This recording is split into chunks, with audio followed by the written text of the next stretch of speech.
শুভ সকাল আমার প্রিয় পরিবার, তোমরা সকলে কেমন আছো? আশা করছি যে যেখান থেকেই আমার ব্লগটি দেখছো সকলে ভালো আছো। তোমাদের আশীর্বাদ ও ভালোবাসার সাথে নিয়ে আজকের ব্লগটি শুরু করেছি। আজকে হলো রবিবার, এখন বাজে ঘড়ির কাঁটায় ঠিক সকাল 6টা মতো।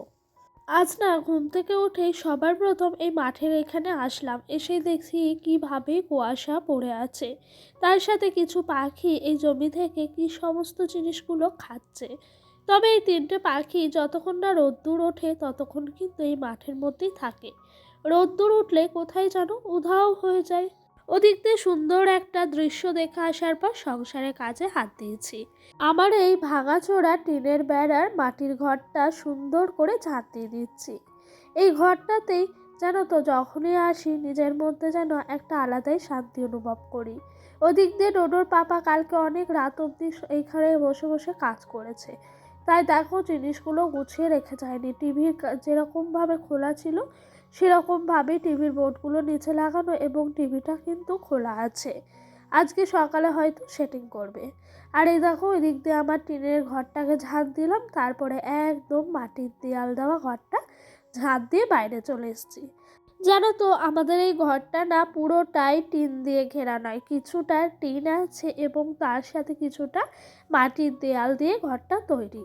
কেন জানো তো, এখানে দুটো ঘর ছিল, দুটো ঘরের মধ্যে আগে একটা ঘর দেয়াল ভেঙে পড়ে গেছিলো, তখন টিন দিয়ে ঘেরা দেওয়া হয়েছিল, তখন কিন্তু পুরো মাটির ঘরটা ভেঙে টিন দিয়ে করা হয়নি।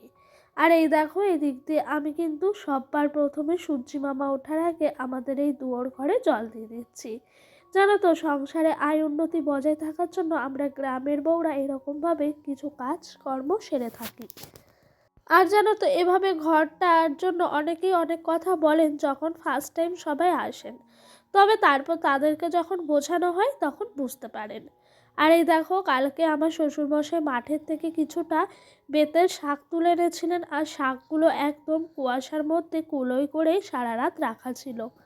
কুয়াশার জল পেতেই শাকগুলো কত তাজা হয়ে গেছে, তাই না বলো? এই দিক দিয়ে মোটামুটি করে কাজকর্ম হলো, এদিক দিয়ে উঠানটা এরই মধ্যে ঝাঁট দিতে শুরু করে দিয়েছি। জানো তো আমার এই টিনের ঘরটা দেখে অনেকেই অনেক কথা বলেন, তবে কি বলতো, আমার কাছে এই টিনের মাটির ঘরগুলোই কিন্তু আসল স্বর্গ। এর মজা অন্য কোথাও গেলে পাওয়া যায় না। কেন জানো তো, কারণ হলো টিনের ঘর সারাদিন যতটাই না গরম হয়ে থাকে, রাত্রি হলে ঠান্ডা হয়ে যায়। এই ঘর গ্রীষ্মকালে ভীষণ শান্তি, তার সাথে বর্ষাকালে ঝমঝমে বৃষ্টি হয়, বৃষ্টিটাকে খুব সুন্দর করে অনুভব করা যায়। তবে আমরা যারা ফ্ল্যাট বা বিল্ডিংয়ে থাকি তারা কখনোই বৃষ্টি পড়লে বুঝতেই পারে না যে বৃষ্টি হচ্ছে, যতক্ষণ না জানলা দিয়ে বৃষ্টিটাকে অনুভব করে। যাই হোক, এই দেখো এদিক দিয়ে উঠানটা ঝাঁট দিয়ে দিচ্ছি, আর ওই দিক দিয়ে কিন্তু এখনো অবধি সূর্যি মামার কোনো দেখাই নাই। এখন বাজে ওই 7:30 মতো। আর এখন এতটাই আমাদের এই গ্রামে ঠান্ডা পড়েছে, সেই কারণে এখানে কেউ সেরকম এত সকালে ওঠে না।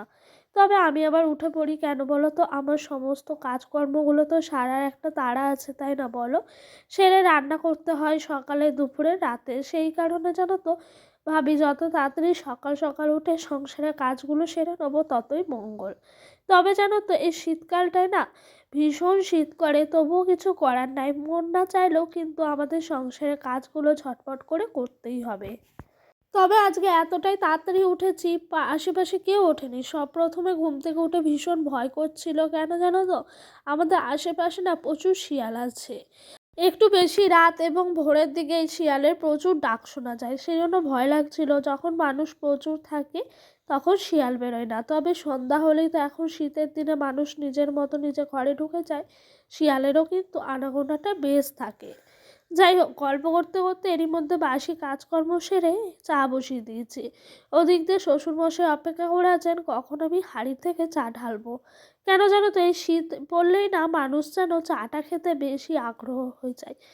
চাটা খেলে না বেশ একটু গাটা স্বস্তি পায় এই শীতের দিনে। এই দেখো কালকে যে বিছানার চাদরটা নিয়েছিলাম না, সেই চাদরটা আজকে পেতেছি।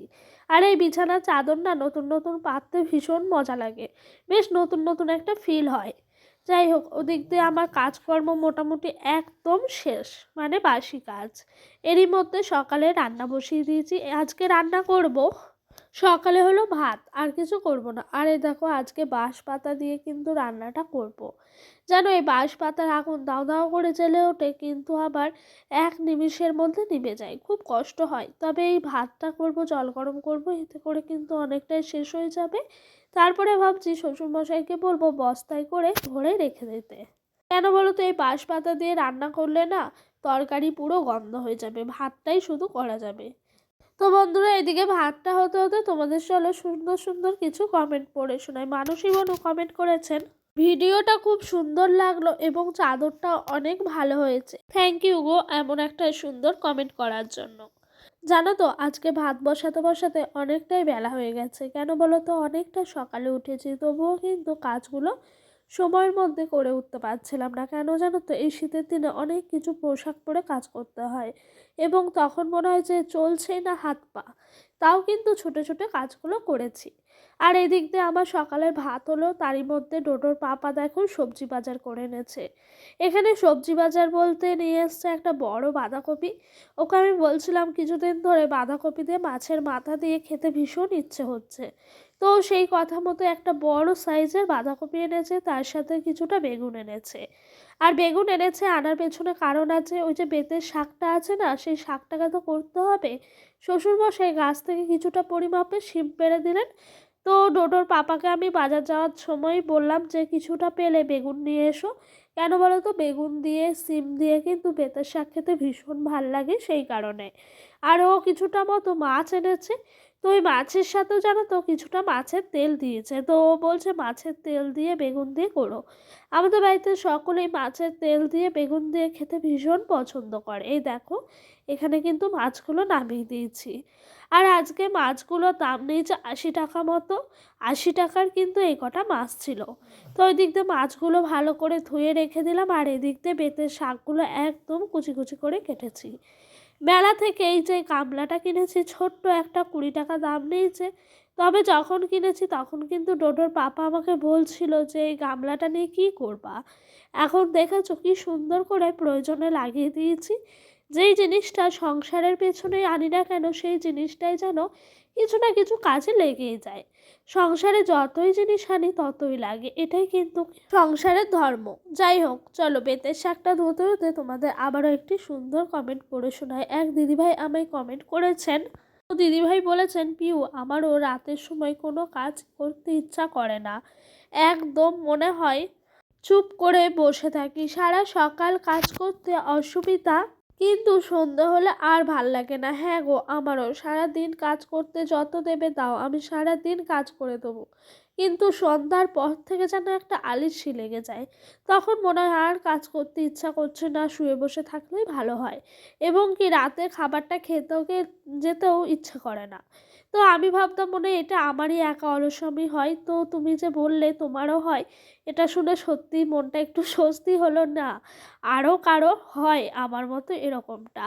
আর এটা হওয়াটাই স্বাভাবিক বলো, আমরা গৃহবধূরা সারাদিন একটা কাজ নিয়ে বসে থাকি না, হাজার কাজের সাথে আমরা সারাদিন চলতে থাকি, কখনো এই কাজটা করছি বা কখনো ওই কাজটা। তো যাই হোক, এরকমটা তো হওয়াই স্বাভাবিক বলো দিদিভাই। যাই হোক, তুমি কেমন আছো অবশ্যই বলো। আর ওই দেখো তোমাদের সঙ্গে গল্প করতে করতে আজকে আমার ভাতটা সবার প্রথমে করা হয়ে গেছিলো। তারপরে ঝটপট করে মাছের ঝোলটা আগেই করে নিলাম। কেন করেছি জানো, আজকে না হাতের কাছে সেরকমভাবে কোনো জোগাড়ই ছিল না কাটাকুটি। সকালবেলা আলুগুলো কেটে রেখেছিলাম, আর ডোডোর পাপা ওই যে বাজার আনলো তখন কিন্তু মাছগুলো ধুয়ে এনেছি। এতে করে বেশ হাতের কাছে মাছের ঝোলটা করার মতো রেডি ছিল। তাই ভাবলাম সময়টা নষ্ট না করে মাছের ঝোলটাই আগে করে নিই। আর ততক্ষণে কিন্তু আমি শিম বেগুন এগুলোও কেটে নিয়েছি। আর শাকটা ধোয়া ছিল, রসুন কোয়া ছাড়িয়ে কিন্তু রসুনগুলো থেতো করে নিলাম। এতে করে কিন্তু অনেকটাই সুবিধা হলো।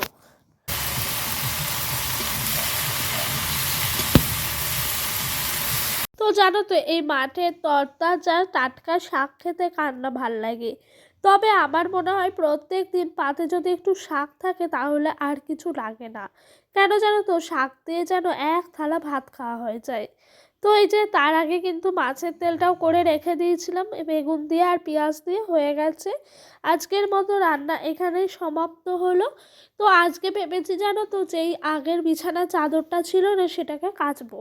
তো যেই ভাবা সেই কাজ, ওই বিছানার চাদরটাকে সোজা তুলে ফেলে রেখেছিলাম এক কর্নারে, সেটাকে আমি কিছুক্ষণ আগে সার্ফ জল করে ভিজিয়ে রেখেছি।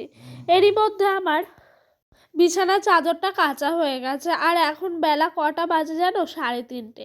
কাজ করতে করতে এত সময়টা যে চলে যাচ্ছে কিভাবে বুঝতেই পারছি না।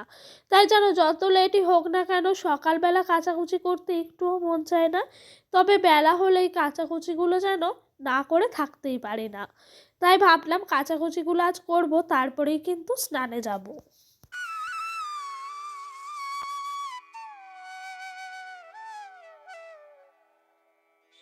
তো ওই দেখো, এদিক দিয়ে কাচাকুচিগুলো করে নিয়েছি, মনের দিক থেকে অনেকটাই শান্তি পেলাম। নাহলে জানো তো কোনো কাজ করে একটুও শান্তি পেতাম না।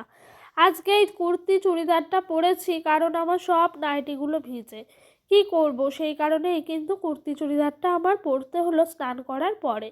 তো এই যে তুলসী মঞ্চটার মধ্যে ভালো করে একটু জল দিয়ে ঘষে ঘষে ধুয়ে নিচ্ছি। কেন জানো তো, শখের জিনিসের মূল্য কিন্তু অনেকটাই থাকে। যেই জিনিসটা দেখবা তুমি শখ না করে পেয়ে যাবা, সেই জিনিসটা যেন মূল্য দিতে ইচ্ছা করবে না। তবে যেই জিনিসটা অনেকটাই শখ করে ভগবানের কাছে চেয়ে পাবা, সেই জিনিসটা দেখবা একটা আলাদাই লেভেলের শান্তি থাকে। তো এই যে এদিকে আমি কিন্তু ভালো করে তুলসী মঞ্চটা সুন্দর করে ঘষে মুছে নিলাম, তারপরে জল দিয়ে দিলাম। এই তুলসী মঞ্চ ধোয়া দেখে অনেকে অনেক কমেন্ট করে আমাকে, কিন্তু কি বলতো, আমি কারোর কথায় পাত্তা দিই না। আরে দেখো, রাতের বেলা ডোডোকে একটু হরলিক্সের সাথে দুধ গুলে দিচ্ছি।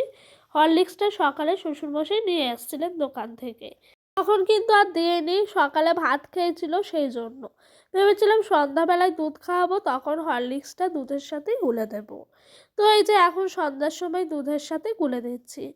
চলো এইখানে ভিডিওটা শেষ করলাম। আর যারা যারা আমার ভিডিওটা এখনো অবধি দেখছো তাদের সকলের কাছে হাত জোড় করে রিকোয়েস্ট করব, ভালো লাগলে একটা ছোট্ট করে কমেন্ট করো এবং লাইক করে দিও।